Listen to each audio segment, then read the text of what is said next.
In 40 AD, the most powerful man on earth marched his entire army to the beach. 20,000 fully armed Roman soldiers, battle formations, war machines, catapults, ready for the greatest military campaign in Roman history. And then their emperor pointed at the ocean and said, "Attack!"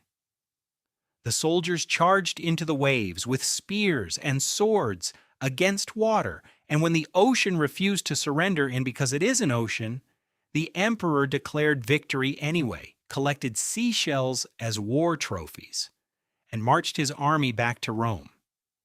This actually happened, and the man who did it was Caligula, Rome's third emperor, and possibly the most unhinged human being who ever sat on a throne. Let's back up, because to understand the Seashell War, you need to understand Caligula. Gaius Julius Caesar Germanicus was born in 12 AD into Rome's most powerful family. His father was a celebrated general. His great-uncle was the Emperor Augustus. He was literally royalty from birth. And for the first 7 months of his reign, he was actually pretty popular. He pardoned political prisoners. He gave money to the people. He threw massive public games. Everyone loved him. And then he got sick. A severe illness hit him about 7 months into his reign. And when he recovered, something had clearly changed. The man who came back from that illness was not the same man who went in. What followed was 3 years of increasingly unhinged behavior that historians still struggle to fully explain. Caligula declared himself a living god. He built a bridge across his palace just so he could walk directly to the temple of Jupiter to consult the god in person. He invited the moon to dinner and got angry when it didn't show up. He had a senator executed for the crime of taking an antidote to poison. The reasoning being, if you need an antidote, you must be planning to poison someone first. And most famously, he threatened to make his horse a consul, Rome's most senior political office, given to a horse, as an insult to the Senate which he absolutely despised. But none of that compares to the Seashell War. In 40 AD, Caligula marched his legions to the coast of northern France. The soldiers assumed they were finally invading Britain. Julius Caesar had tried to conquer Britain decades earlier and hadn't quite finished the job. A successful British invasion would be a massive military and political victory. The soldiers lined up on the beach in full battle formation, armor, weapons, siege engines pointed at the horizon, and then Caligula gave the order. Not to sail to Britain, not to build boats, to charge the ocean. 20,000 hardened Roman soldiers who had fought Germanic tribes in freezing mud, who had marched across deserts and mountains, who were among the most feared warriors in the ancient world, now standing in the waves, stabbing the surf with their spears.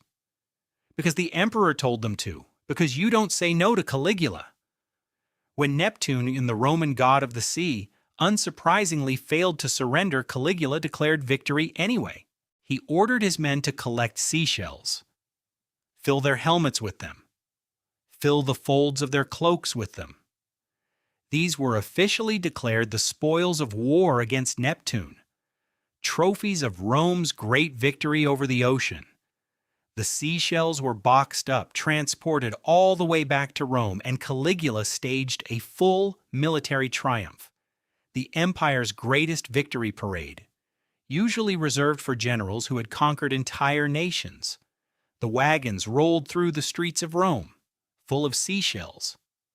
The Roman crowd watched in complete silence, because nobody knew what to say, and because you don't boo the man who just stabbed the ocean. As a monument to his victory, Caligula erected a lighthouse on the beach. To commemorate Rome's historic defeat of the sea, he distributed military decorations and honors to officers who had participated in the campaign, brave men who had fought valiantly against waves. And he paid every single soldier 100 denarii as a bonus for their service in the Great Seashell War. Now here is where the story gets complicated, because some historians think the seashell story might not be exactly what it looks like. Theory 1, Caligula was simply mad. This is the traditional explanation, and honestly, the most entertaining one. Theory 2. It was a punishment. Caligula was furious that his soldiers refused to invade Britain. The seashell collection was deliberate humiliation. Making elite warriors pick up shells like children on a beach day to show them what he thought of their cowardice. Theory 3. It was political theater. A triumphant parade back to Rome with any trophies at all was better than returning empty-handed from a failed campaign, even if the trophies were seashells. Even historians who lived at the time couldn't agree on which explanation was correct.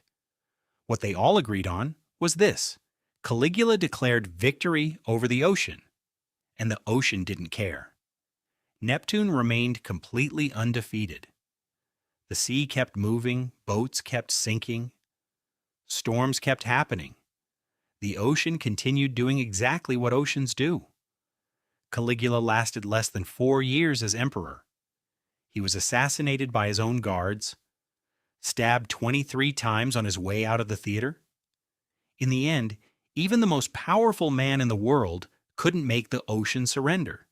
But he did get a lighthouse out of it, and a very large collection of seashells.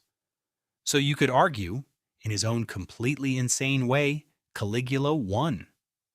Drop a comment below. Was Caligula mad, or was he a genius playing a very strange game?